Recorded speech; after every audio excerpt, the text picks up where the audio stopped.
Газиз тавышлар, Казан утлары журналы һәм Татарстан радиосы тәкъдим итә.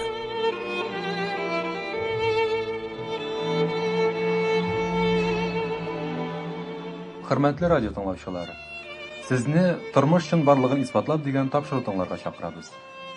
Ул РСФСР һәм ТССР дәүләт премиялары лауреаты, язучы Аяз Ильязевка 60 яшь тулуга багышлана.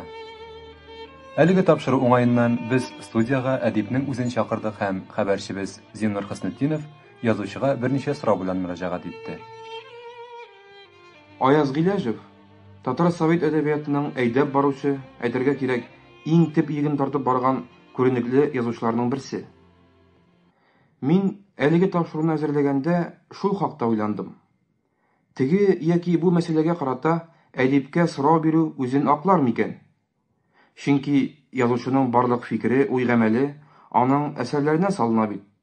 Сорауларың булса, әсәрләргә мөрәҗәгать ит. Ләкин бүгенге бу кызыклы заманда җавап таләп иткән сораулар бихисап шул. Аларга җавапны нәкъ менә танылган язучыдан, фикер иясеннән ишетәсе килә. Билгеле инде, беренче соравым язучының әсәрләренә бәйләнешле рәвештә булырга тиештер. Аяз Мөсәйдович, сезнең иҗат турында сүз чыкканда, гадәттә халыкчанлык сүзен еш кулланалар. Бу бик тә тирән мәгънәле, зур сүз. Әлеге төшенчәгә карата сезнең фикерләрендә ишетәсе килә. Халыкчанлык искиткеч зур эчтәлекне сыйдыра торган сүз дип кабул итәм мин. Һәм гомумән минем әсәрләргә кагылышлы рәвештә халыкчанлык дисәк, мин бу сүздән сагаеп калам. Чөнки халык үзе тораташ каткан үзгәрешсез бер масса түгел ич. 20нче гасырда халык бер төрле булган. Революциядән соң ул бик зур үзгәрешләр кичергән. Соңгы 10 еллыкларда ул гаҗәеп дәрәҗәдә төрле яшәү шартларын татыды. Һәм шуның өчен теге яки бу әсәр халыкчан дип мөһер сугып куеп була микән? Бу эш хаклы булыр микән? Үзегезгә мәгълүм, буыннар үзгәргән саен әдәбияткә кайсыдыр бер вакытта халык арасында киң таралган әсәрләргә мөнәсәбәт кискен үзгәрә. Онытылып яткан әсәрләр кай вакытта халык күңеленә яңа юл яра, ә кайберләре кайчандыр бик макталып, данга күмелеп, канатлар бирсәләр дә тиз онытылалар. Сәбәп нәрсәдә? Димәк, теге яки бу әсәрләр тарих сынавын үтә алмаганнар. Халык белән бергә яши алмаганнар. Шуның өчен әле бүген тире булган язучыларның әсәрләре хакында аларның дәрәҗәсен, бәясен билгеләгәндә, бу әсәр халыкчан әсәр, тегесе халыкчан түгел дип әйтү һич мөмкин түгел дип саныйм мин. Әсәрләр, авторлар, аларның фикерләре, аларның яшәү формалары, аларның иманнары һич шиксез вакыт сынавын үтәргә тиеш. Чираттагы сорауда сезнең иҗат белән турыдан-туры бәйләнешле. Иш аршын җир повесте моннан күп еллар элек язылса да, ул бүген генә тул яңгыраш тапты. Бу хәлгә үзегез ничек карыйсыз? Ич аршын җир 60нчы еллар башында язылган иде. Мин аны Мәскәүдә укканда бик кыска гына ара эчендә язган идем. Үземнең шул чордагы борчуларымны, мәхәббәтемне шул әсәргә кертеп җибәрергә тырышкан идем. Әсәр шактый катлаулы язмыш кичерде. Берәүләр аны бик каты күтәреп алды. Ул русча журналда һәм китап булып та басылып чыкты. Татарча исә менә 20 елга якын аны китап итеп чыгармыйча тоттылар. Вакытында мин аңа борчылган идем. Ләкин заманнар үтә торгач, менә үзем улгая башлагач, яши. Чын күңелдән ясалган гадел кешеләр, чын күңелдән язылган чын әсәрләр югалып калмыйлар дигән бер фикергә килдем. Һәм хәзер, дөресен әйткән вакытта, Иш арышын жерінің бүгінгі күнде яңгыраш табуына мен бір яқтан қуанам да. Соңғарақ қалып болса да, ол өз вақытында келіп шықты. Аяз Мусаитович, әлеге повесть әйткәнегезчә, татар телендә бары 20 елдан соңына айрым китапта дөнья күрә. Моның сәбәбе нәрсәдә дип уйлыйсыз? Моны аңлату бик җиңел минемчә. Безнең әдәбият өчен, гомумән культурабыз өчен җавап бирергә тиешле даирәләрдә шактый тар күңелле иптәшләр утырды ул чагында.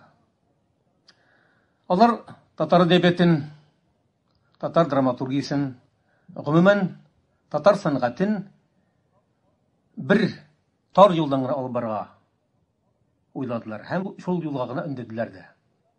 Мәсәлән, ерак барасы түгел, ул елларда татар прозасы ул бары тик эшчеләр прозасы дип кенә игълан ителде.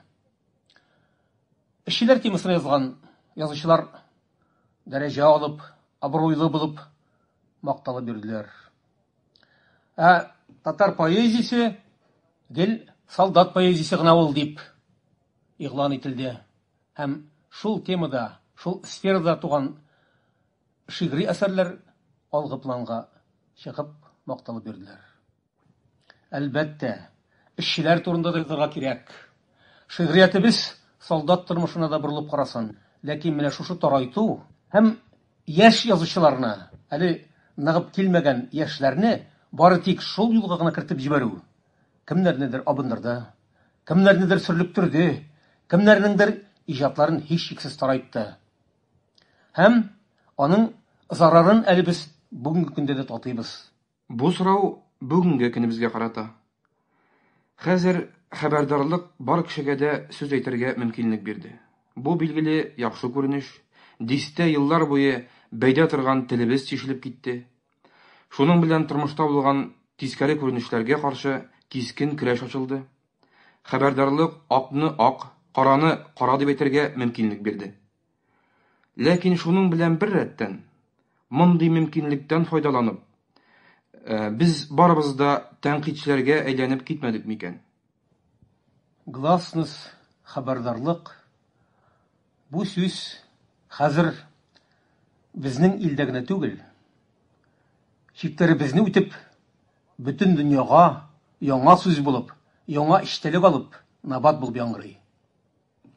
Кирәкле сүз, бик вакытлы калкып чыккан, ныгып бара торган сүз. Дөрес, монда бер нәрсәне бик нык уйларга кирәк. Без менә бөтен кеше тәнкыйтьли, бөтен кеше тәнкыйть сүзе алып, газетларда чыгыш ясый, радиоларда күренеп китә, телевидениеларда ялтырый. Монда мине бер уйландырган нәрсә бар. Әле бөтен кеше дә үз сүзен әйтә микән? Һәм гомумән без үзебез үз баш фикер йөртә алабыз микән? Һәм монда да ялгышып китеп тагын кеше җырын гына җырламыйбыз микән? Тургынлык елларында бик рәхәт яшәгән, рәхәт кичергән, эшләмичә генә ашарга гадәтләнгән, дәүләтнең байлыгын иркенләп үз файдасына гына тоткан, үз мәнфәгатен генә күзәткән кешеләр дә шушы көннәрдә гласность дип, хәбәрдарлык дип, шушы тургынлык юлларын каһәрләргә керешмәделәрмени? Мисалга әдәбиятны генә алыйк. Безнең бар тәнкыйтьчеләребез. Шушы 15-20 ел эчендә әдәбиятның алдынгы тенденцияләренә һәр вакыт киртә корып килгән тәнкыйтьчеләр булмадымы? Уйларга һәм уйланырга өндәгән әсәрләрне кара буяу белән манып, дөреслекне әйтергә тырышкан язучыларны изәргә тырышкан тәнкыйтьчеләр булмадымы? Бүгенге көндә алар да атылып чыгалар трибуналарга.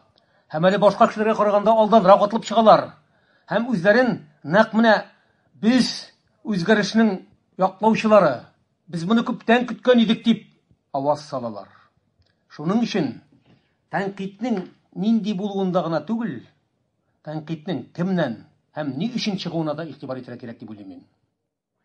Бүгенге көндә язучы буларак та һәм гомумән гражданин буларак та сезне тормыштагы нинди проблемалар борчый? Бүгенге көнне мине иң борчый торган нәрсә ул кеше проблемасы. Үзебез шаһит, без бит сугышка кадәр елларны хәтерлибез. Кешеләрдәге күтәрелешне, энтузиазмны хәтерлибез. Кешеләрдәге бердәмлекне беләбез. Культ еллары һәм торгынлык еллары безнең кешеләрнең инициативасын үтереп бетерделәр. Кешеләр үзләренең кешеләренә ышанмый башладылар. Кешеләрнең хезмәткә, табигатькә, бер-берсенә мөнәсәбәтләре үзгәрде. Менә без гел эшкечелек дип сөйләшәбез. Эшкечелеккә каршы көрәшергә кирәк дибез. Үгетлибез, җәзалыйбыз, штрафлыйбыз. Ләкин еш кына без эшкечелекнең социаль нигезләрен ачарга җөрьәт итмибез. Эшкечелек шулай ук социаль күренеш буларак соңгы елларда гына җәелеп киткән икән, аның бит мәгълүм бер сәбәпләре дә бар дигән сүз. Алдыны әйтеп куям, мин берничек тә эшкечелекне акларга да, аны хупларга да җыймыйм. Ул безнең урыхыбызга, тормышыбызга, экономикабызга гаять зур авырлык, четерекле авырлык китергән зур, усал бер күренеш булды. Ләкин бу күренешнең нигезендә дә әнә шул тормыштан канәгатьсезлек ятмый микән?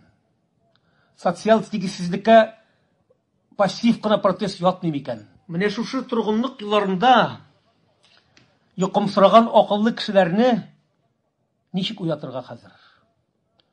Аларда хезмәткә мәхәббәтне ничек тәрбияләргә?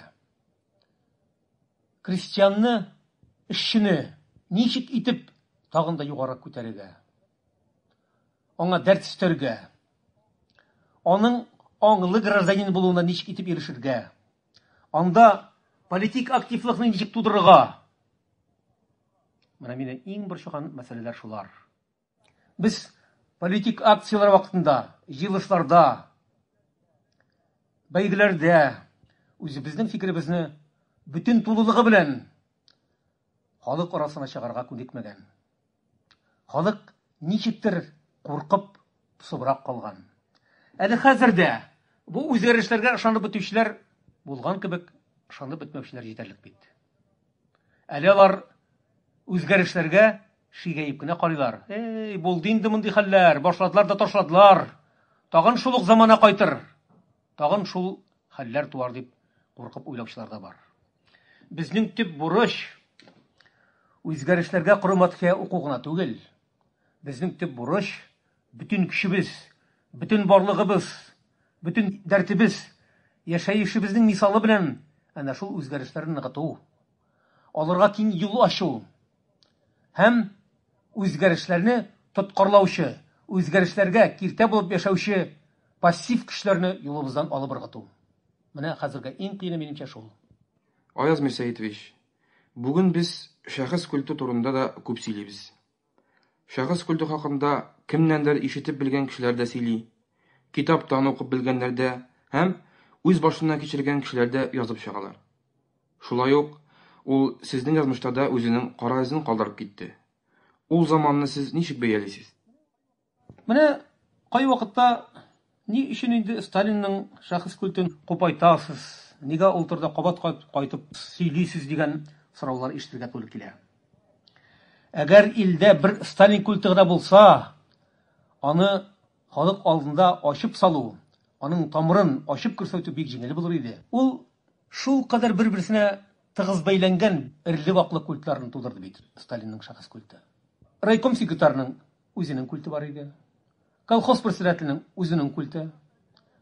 Югарырак дәрәҗәдәге Совет партия даирәсендә эшләүче иптәшләрнең дә үз культлары булмадымы ни? Әйтик, шул ук Кунаевлар, Рәшидовларның культлары юк идеме ни? Аларга ярып бик күп уртак ул, түбәнге җитәкчеләр дә үз культларын тудырмадылармы ни? Хәтта бик кичкенә төркемнәр арасында да без кемнедер күтәрергә һәм шул кешенең күләгәсенә шыкланып яшәргә күнекмәдекме ни? Культ булу, аңа Аллага табынган шикелле табыну, сукырларча инану безне иркен фикерләү хокукыннан мәхрүм итте. Культ безнең йомшак характерлы кешеләрне сүзсез буйсынырга мәҗбүр итте. Менә газетларда соңгы көннәрдә һәм шушы 1-2 ел эчендә Лысенко турында бик күп материаллар басылды. Нинди акыллы безнең бөек галимнәребезне, Вавиловларны һәлак иткән хәрәкәт. Әле аның нәтиҗәләре, аның сүреме бүген тамам биттемени? 60-нчы еллар башында атаклы рус язучысы Юрий Черниченконың «Рус бодайы» дигән бик зур мәкаләсе басылып чыккан иде. Новый мир журналында басылды. 62 елның 11 санында иде шикелле ялгышмасам. Шунда ул Вавиловның башы киселгән көнне биология фәне бер башка безнең илдә түбәнәйде дигән иде. Шундый акыллы кешеләрнең зиһене томаланып, башлары киселеп яшәгәндә безнең тормышның алга барышы тукталып кына калмады. Бик күп авыр елларга артка алып ташланды. Менә күлтнең төп авырлыгы ул безнең үсешне туктатты, аны бик нык артка сөйләде. Әңгәмәнең темасын бераз читкәрәк борып, тагын бер сорау бирәсем килә. Ул да булса татар китабының язмышы турында. Бу хакта язучы буларак нәкъ менә сезнең фикерләрегезне ишетергә теләр идек. Татар китабы язмышы турында сүз чыккач, татар китабын өйрәнүгә бөтен гомерен багышлаган тиңдәшсез галимебез Әбрар Карибуллинны телгә алмыйча үтеп китә алмыйм. Татар китабының тарихи язмышына багышлап, Әбрар Карибуллин искиткеч кыйммәтле, мәгънәле, бай фактик материал тупланган китапларын бастырып чыгарды. Татар китабының язмышын гасырлар дәвамында билгеләде. Һәм инде без киләчәккә күз салганда татар китабының үткәндә кичергәннәрен ачык белеп эш итәргә тиешбез. Менә берәүләр тел бетә, татар китапларын укучылар елдан ел кими диләр, сирәгәя диләр. Мин үзем бу җәһәттән пессимист кеше түгел. Мин татар китабының язмышына бүгенге дә, киләчәктә дә якты күз белән карыйм. Аның язмышына ышанам. Бу ышанычны миңа нәкъ менә бүген көннәрдә башларып киткән үзгәреш чоры бирә. Үзгәреш чоры бер экономикада гына калмаячак бит. Социаль җирлектә дә ныгый барачак. Әле аның нинди бәрәкәтле үзгәрешләргә китерәчәген бүген күз аллап бетерә алмыйбыз. Әле без бүген күбрәк үткән көннәр турында сөйләшәбез. Бүгенге көннең четерекле, катлаулы мәсьәләләрен ачарга тырышабыз. Алдагы тормышыбызны иркен, хөр фикерле, заманча кешеләр билгеләячәк дип ышанам мин. Һәм алар тормышның bütün фактларына үзенең мәсьәләләрен ачык итеп билгеләгәндә, татар китабына мөнәсәбәттә үзенең ачыклыгын табар, ул яшәр һәм совет әдәбияты, совет халыклары әдәбияты арасында үзенең лаеклы урынын бер вакытта югалтмас дип ышанам мин. Сез социолог түгел, язучы. Шулай да ничек уйлыйсыз? Хәзер татарча китапларны укучылар артамы, әллә киресенчәме? Шуннан да монда ниндидер бер социологик тикшерүләр таяныч булмаган хәлдә мин бары тик үз хисләремнән чыгып кына фикер йөртә алам. Әлбәттә, соңгы елларда татар китапларына караш шактый үзгәрде. Укучылар саны кимеде. Бу бер яктан шулай. Чөнки аның шактый нигезле сәбәпләре дә бар. Безнең тормышка дуылдап телевидение килеп керде. Кешеләр бик күп төрле каналлардан башка информациялар ала башладылар. Китап укырга аерым категориядәге кешеләрнең вакытлары калмый да башлады. Ләкин бу язмыш бары тик бер татар китапларына карата гына түгел бит. Менә күптән түгел генә, монда бер айдарлык чамасы Ленинградтан, телевидениедан 9 класс укучылары белән Ленинград мәктәбендә 9 класста укучылар белән әңгәмә булып алды. Ленинградта укучы егетләргә һәм кызларга мондый сорау куйдылар. Сез менә Бондаревны, Распутинны һәм Астафьевны беләсезме дип сорадылар. Ленинград мәктәбенең 9 классында укучылар бүгенге көннең рус әдәбиятының үзәгендә торган гаять кызыклы шәхесләрнең бары тик берсен генә Бондаревның исемен атай алдылар. Анда да бер егет Менә мин аның романы буенча куелган фильмны караган идем дип кенә җавап бирде. Залда утыра торган 30-40 кешедән берсе дә Распутинны да, Бондаревны да, Австафьевны да укымаган булып чыкты. Бу ил буенча бара торган күренеш. Монда бер татар әдәбиятын, татар китабын һәм татар китабының язмышын башка милли китаплардан аерып алып, аның язмышын һәм киләчәген бары тик аның гына караңгыга таба юнәлгән дип уйлау. Бу бик зур хата фикер. Татар теленендә укучылар хәзердә бар, бик актив укучылар бар. Мәсәлән, безнең журналларның тиражы, Яшьләр газетасының тиражы арту, Азат хатын журналының искиткеч популяр булуы һәм үзебезнең китапларда. Әңгәмә өчен бирелгән вакыт тамамланып килә. Шулай да безнең тагын бер сорау калды әле. Гадәти сорау ул. Иҗат планнары турында әйтеп китсәгез иде. Мин инде байтак әсәрләр яздым, байтак пьесалар. Минем тормышым бар тик асылда язу белән бәйләнгән. Минем бәхтем дә шул язу өстәле.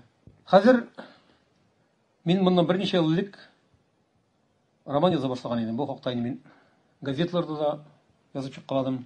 Хәзер 88 елда менә бөтен төп омтылышым, төп хыялым шул романны тәмамлау. Ул шактый вакытны эченә ала. Сугыш еллары, сугыштан соңгы еллар, бүгенге көн. Бүгенге көннәр белән үткән көннәргә күпер ташлау. Бүгенге көннең кайбер күренешләрен ачыклау өчен шул елларга кайту. Мәсәлән, Василий Быков бүгенге көннең бүтән катлаулы, хитрекле күренешләре сугыш елларында туды дип искәртеп үтә. Мин дә шулай дип уйлыйм. Елларны елларга тоташтыра алсак иде.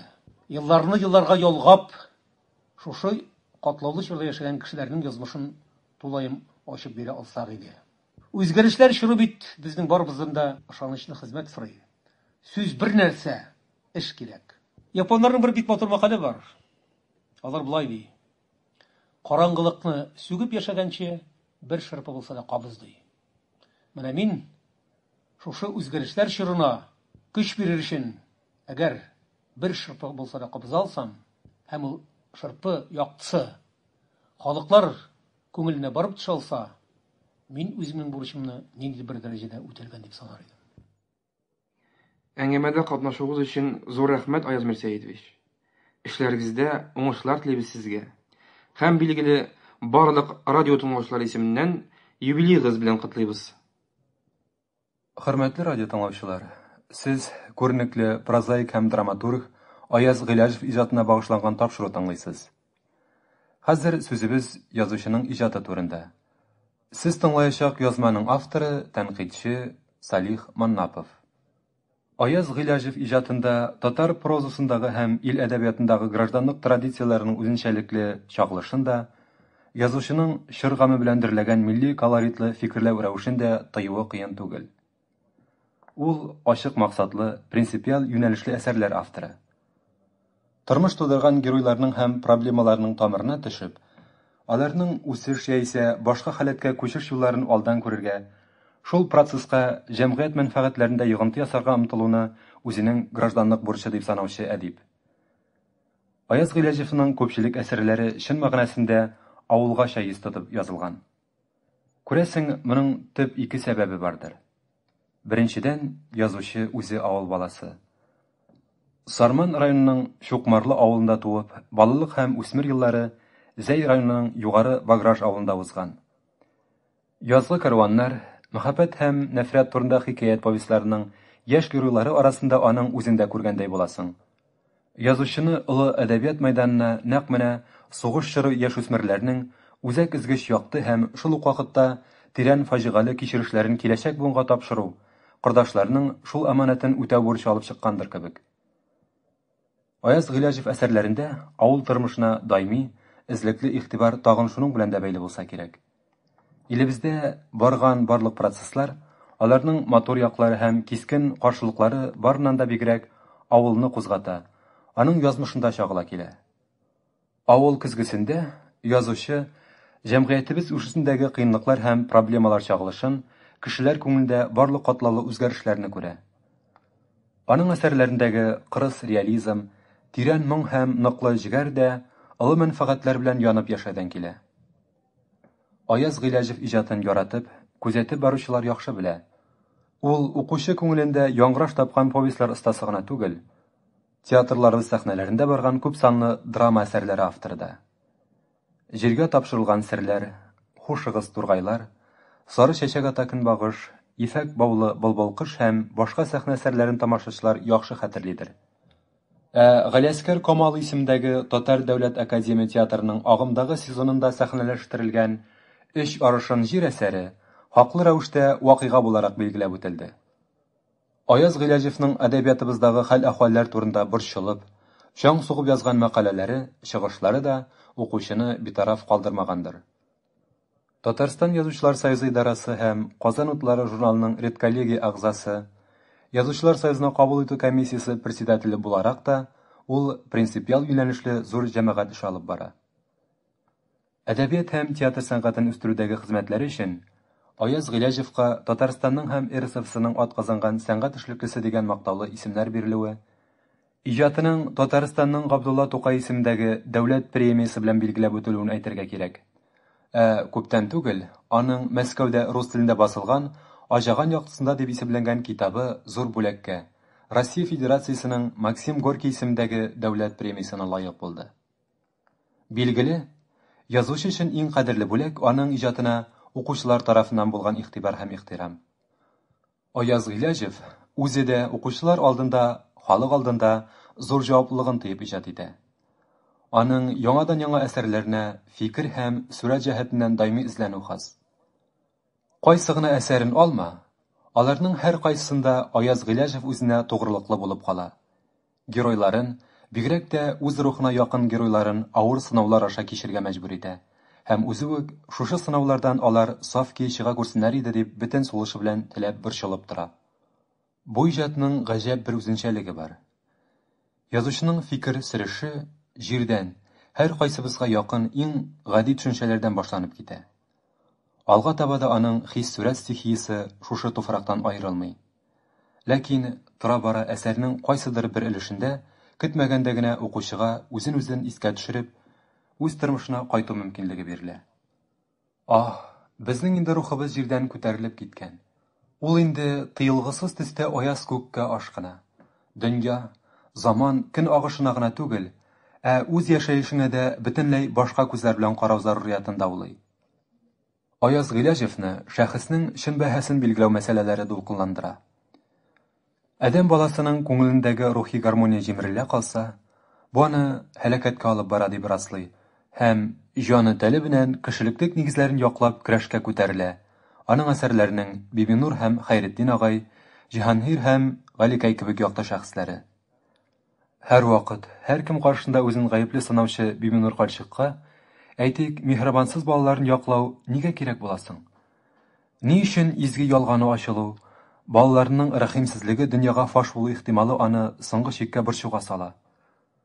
Күрәсең, бу кешенең үз эчке дөньясын, фани дөнья, тормыш кырыслыкларыннан азмы-күпме хәленнән килгәнчә якларга омтылуы. Бибинурның һаман өмет утын сүндермәскә талпынуы, сәер мөхәббәте, дөнья гамыннан аерылган кебек яшәүләре әнә шуның белән күңел гармониясын, күңел әкиятен сакларга омтылу белән бәйледер. Язучы кешеләр күңелендәге илаһи нурын, гармонияны, мөхәббәт хисен сакларга чакыра. Аның һәр әсәрендә укучының намысына эндәшүче үткен сорау яңгырап тора сыман. Исеңә төшер. Син кем баласы? Кайдан киләсең? Кая барасың? Халкыбызның әхлакый идеалларын эстафета кебек саклап килүче, безгә тапшыручы Гыйләҗев геройлары бүгенге заман кешесенең йөрәк тибешен тыеп иҗат ителгән. Һәм алар язучының бик җитди ачышы дип саналырга лаеклы. Әнә шулай, тормышның тирән агымындагы киеренке ритмнар килә әлеге әсәрләргә. Аяз Гыйләҗев үз табигатенә хас булганча, һәр чиракта да авыр юлдан тыгызрак катламнарга таба ныграк каршылык күрсәткән материалны буйсындырып бара. Шул юлда үз-үзен ахыргача сарыф итә. Менә шуңа күрә ул барлыкка китергән дөньяга бөтенлек, табигыйлык хас. Шуңа күрә бу ихлас, җигәрле, югары басымлы проза укучыны бөтен барлыгы белән үз эченә суырып ала, биеккә күтәрә. Аңа кешеләр тормышының, үз яшәешенең киңлекләрен һәм тирәнлекләрен тоярга, рухи һәм ахлакый көчен сынарга мөмкинлек бирә.